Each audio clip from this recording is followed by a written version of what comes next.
వడగండ్ల వానతో పంట నష్టపోయిన రైతులను ఓదార్చుతున్న మాజీ మంత్రి శ్రీనివాస్ గౌడ్ తెలంగాణలోని మహబూబాబాద్ జిల్లా ప్రాంతంలో ఈ రోజు ఇంత నష్టపరిహారం జరిగిందంటే ఇంత మంది రైతులను మీరు సాయం చేస్తే మీ ప్రభుత్వం అంతే సార్ మాకు సంతోషం, అంతేగాని ఈ ఏడుపు మాకు మిగిలియకుండా సార్ మీరు మాకు ఈ రైతులను చూడండి సార్. మీరు ఈ పంట నేనేం చేతు నేను కనీసం బురద తినాలి, ఇప్పుడు అన్నం తినకుండా ఈ బురద తినాలి. నేను ఇప్పుడు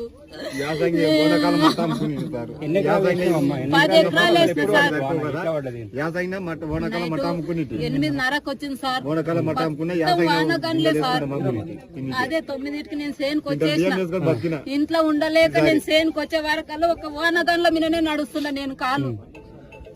ఇప్పుడు ఈ పరిస్థితి వచ్చింది. ఇప్పుడు అన్నం తినేది బదులు బుడద నేను తినాలి. ఇప్పుడు నాదేంది పరిష్కారం? ఈ రైతులదేంది?